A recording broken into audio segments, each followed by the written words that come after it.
بسم الله الرحمن الرحيم. الحمد لله رب العالمين والصلاة والسلام على أشرف الأنبياء والمرسلين أما بعد فأستعيذ بالله من الشيطان الرجيم بسم الله الرحمن الرحيم السلام علیکم ورحمۃ اللہ وبرکاتہ۔ عزیز طلبہ کرام، امید کرتا ہوں احباب خیر سے ہوں گے۔ انشاءاللہ آج ہم تفسیر جلالین کے درس نمبر 340 میں سپارہ نمبر 20 سے سورہ قصص کی منتخب کردہ آیات 43 سے لے کر 44 تک پڑھنے کی سعادت حاصل کریں گے، جن میں کلام باری تعالیٰ و کلام مفسر کا ترجمہ ہوگا۔ کلام مفسر کی تشریح و توضیح کرنے کی سعادت حاصل کریں گے اور ساتھ ساتھ ترکیبی و تفسیری اغراض و فوائد کو ذکر کرنے کی کوشش کریں گے۔ تو آئیے طلبہ کرام بلا تاخیر بڑھتے ہیں اپنے آج کے درس کی طرف۔ رب تعالیٰ نے ارشاد فرمایا وَلَقَدْ آتَيْنَا مُوسَى الْكِتَابَ مِنْ بَعْدِ مَا أَهْلَكْنَا الْقُرُونَ الْأُولَى بَصَائِرَ لِلنَّاسِ وَهُدًى وَرَحْمَةً لَعَلَّهُمْ يَتَذَكَّرُونَ۔ اور ہم نے پہلی امتوں مثلا قوم نوح، قوم عاد اور سمود وغیرہ کو ہلاک کرنے کے بعد موسیٰ علیہ السلام کو کتاب تورات عطا کی تھی، جو لوگوں کے لیے بصیرت اور ہدایت تھی گمراہی سے، اس شخص کے لیے جو اس پر عمل کرے، اور رحمت تھی اس کے لیے جو اس پر ایمان لائے، تاکہ نصیحت حاصل کریں ان نصیحتوں سے جو اس میں ہیں۔ بصائر للناس کے حوالے سے بتا رہے ہیں کہ یہ الکتاب سے حال واقع ہو رہا ہے، اور بصائر یہ بصیرہ کی جمع ہے، اور بصیرت نور قلبی کو کہا جاتا ہے، اور بصائر کا مطلب ہے انوار قلوب۔ اور اے محمد، تم مناجات کے وقت موسیٰ کی مغربی پہاڑ کی جانب یا غربی وادی کی جانب یا غربی مکان کی جانب موجود نہیں تھے جب ہم نے فرعون اور اس کی قوم کی جانب پیغام پہنچانے کے لیے موسیٰ کو وحی بھیجی تھی، اور نہ آپ اس واقعہ کو دیکھنے والوں میں سے تھے کہ اس واقعہ سے باخبر ہوتے اور اس کی خبر دیتے۔ آئیے طلبہ کرام ترجمہ کے بعد بڑھتے ہیں آج کے درس کی تشریح و توضیح کی طرف۔ اللہ رب العزت نے ارشاد فرمایا اور ہم نے پہلے زمانہ کے لوگوں کو ہلاک کرنے کے بعد موسیٰ کو کتاب دی، جو لوگوں کے لیے بصیرت و فروز تھی اور ہدایت و رحمت، تاکہ وہ نصیحت حاصل کریں۔ اور آپ مغربی جانب نہیں تھے جب ہم نے موسیٰ کو پیغام پہنچانے کا حکم دیا تھا، اور نہ ہی آپ اس وقت کو دیکھنے والوں میں سے تھے۔ یہ آیات مقدسہ حضور علیہ السلام کی رسالت پر دلیل قائم کی ہے رب تعالیٰ نے،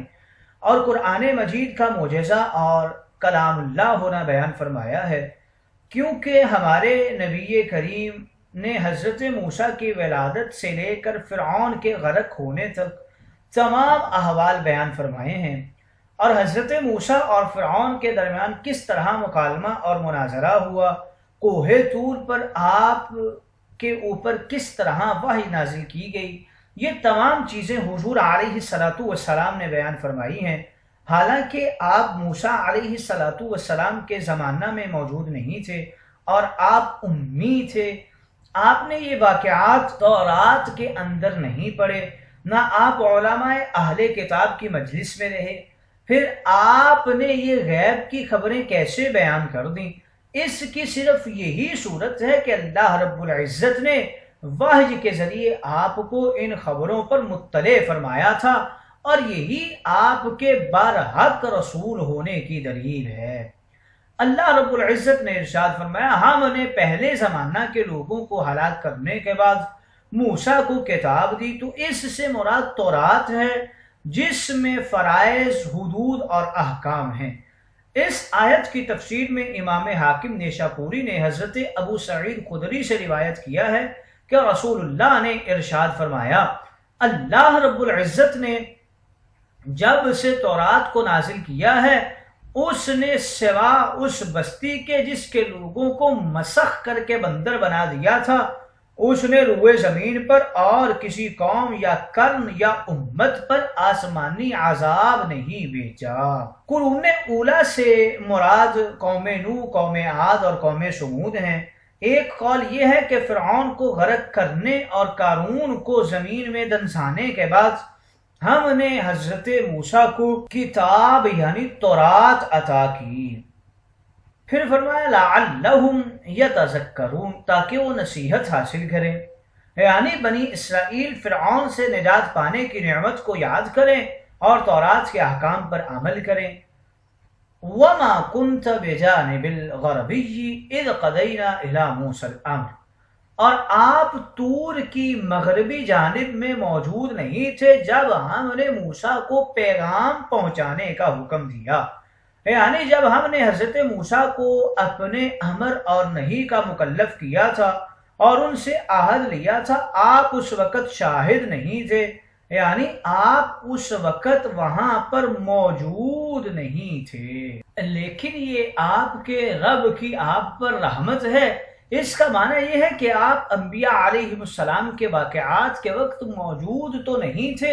اور نہ ہی وہ واقعات آپ نے کسی کتاب میں پڑھے ہیں، لیکن ہم نے آپ کو مبعوث فرمایا اور آپ کی طرف ان واقعات کی وحی فرمائی۔ یہی ہماری رحمت ہے تاکہ آپ کو جن لوگوں کی طرف رسول بنا کر بھیجا ہے، آپ ان کو اللہ کے عذاب سے ڈرائیں اور ان کے سامنے آپ کی نبوت پر دلیل قائم ہو جائے۔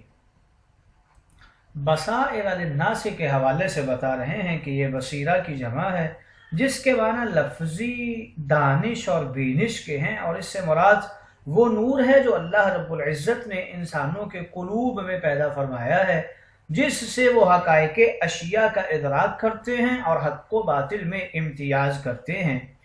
اگر ناس سے مراد حضرت موسیٰ علیہ السلام کی امت ہے تو اس میں کوئی شبہ نہیں کہ تورات ان کے لیے مجموعہ بصائر تھی، اور اگر ناس سے مراد تمام انسان مراد ہے جن میں امت محمدیہ بھی داخل ہے، تو یہاں سوال یہ پیدا ہوگا کہ امت محمدیہ کے زمانہ میں جو تورات موجود ہے وہ تحریفات کے ذریعے مسخ ہو چکی ہے، تو ان کے لیے بصائر کہنا کس طرح درست ہوگا؟ اور یہ کہ اس سے تو یہ بھی لازم آتا ہے کہ مسلمانوں کو بھی تورات سے استفادہ کرنا چاہیے، حالانکہ حدیث مقدسہ میں حضرت عمر فاروق کا مشہور واقعہ ہے کہ آپ نے حضور علیہ السلام سے تورات پڑھنے کی اجازت طلب کی تھی، تو آپ حضور علیہ السلام ان پر غضبناک ہو گئے تھے اور فرمایا تھا اگر اس وقت موسیٰ بھی زندہ ہوتے تو ان کو بھی میری ہی اتباع کرنا لازم ہوتا۔ اس کے جواب میں کچھ یوں علماء و مفسرین کرام فرماتے ہیں کہ تورات کا جو نسخہ اس وقت لوگوں کے پاس موجود تھا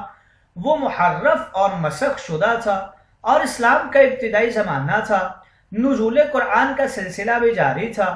اس وقت آپ حضور علیہ السلام نے قرآن کی مکمل حفاظت اور خلط ملط سے محفوظ رکھنے کے لیے اپنی احادیث کو بھی لکھنے سے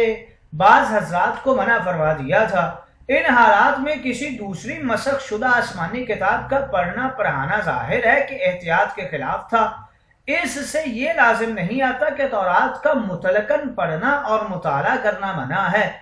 ان کتابوں کے وہ حصے جو رسول اللہ سے متعلق پیشن گوئیوں پر مشتمل ہیں ان کا مطالعہ کرنا اور نقل کرنا صحابہ کرام سے ثابت ہے۔ حضرت عبداللہ بن سلام اور کعب بن احبار اس معاملہ میں سب سے زیادہ معروف ہیں، اس لیے حاصل آیت یہی ہوگا کہ تورات اور انجیل میں غیر محرف مضامین اب بھی موجود ہیں، اور بلا شبہ بصائر ہیں، ان سے استفادہ درست ہے، مگر یہ استفادہ صرف ایسے لوگ ہی کر سکتے ہیں جو محرف و غیر محرف میں فرق کر سکیں۔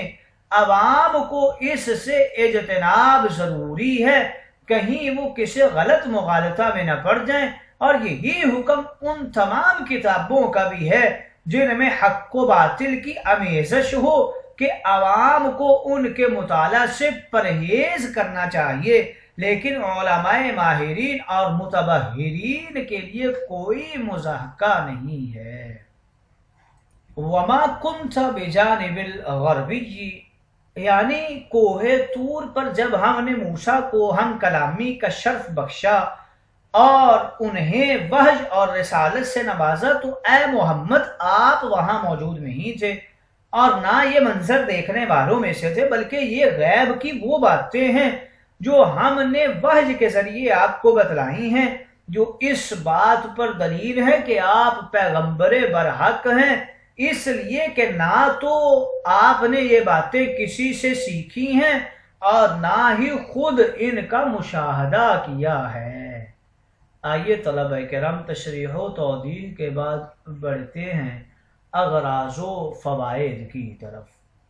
وعادہ کے حوالے سے بتا رہے ہیں اس کا عطف قوم پر ہے نہ کہ نوح پر، اس لیے کہ اگر نوح پر عطف ہو تو عادہ کے لیے قوم کا ہونا لازم آئے گا، حالانکہ عاد خود ایک قوم ہے۔ تقدیری عبارت کچھ یوں ہوگی من بعد ما اہلکنا قوم نوح وعاد وثمود، بعد اس کے کہ ہم نے ہلاک کر دیا قوم نوح اور عاد کو اور سمود کو، لہذا مناسب تھا کہ عاد کو الف کے ساتھ لکھتے تاکہ نوح پر عطف کا اشتباہ نہ ہوتا۔ بصائر کے حوالے سے بتا رہے ہیں یہ حذف مضاف کے ساتھ کتاب سے حال واقع ہو رہا ہے، یعنی اصل عبارت ذا بصائر ہے۔ اگر مضاف محذوف نہ مانے تو مبالغتاً بھی حال ہو سکتا ہے، اور بصائر کتاب سے مفعول لہو بھی ہو سکتا ہے۔ اسی طرح ہدن اور رحمتن میں بھی مذکورہ تینوں ترکیبیں ہو سکتی ہیں۔ بجانب الجبل او الوادی او المکان، اس عبارت کے اضافہ کا مقصد بصریین کے مذہب کے مطابق ہونے والے اعتراض کو دفع کرنا ہے۔ اعتراض یہ ہے کہ جانب کی اضافت الغربی کی طرف اضافت موصوف الی الصفت کے قبیلہ سے ہے، اور بصریین کے ہاں یہ جائز نہیں ہے، اس لیے کہ موصوف اور صفت ایک ہی شے ہوتی ہے، لہٰذا اس سے اضافت الشیء الی نفسہ ہی لازم آتی ہے، اور یہاں ایسا ہی ہے، اس لیے کہ جانب اور غربی ایک ہی شے ہے۔ اس اعتراض کو دور کرنے کے لیے غربی کا موصوف الجبل محذوف مان لیا ہے تاکہ جانب کی اضافت جبل کی جانب ہو نہ کہ الغربی کی جانب۔ مفسر علام نے تین لفظ محذوف مانے ہیں، ان تینوں میں سے کسی کو بھی جانب کا مضاف الیہ قرار دے سکتے ہیں۔ کوفیین کے مذہب کے مطابق یہ اعتراض واقع نہیں ہوتا۔ اس قسم کی تعبیرات قرآنی اور حدیث میں ایسی تعبیرات بکثرت موجود ہیں۔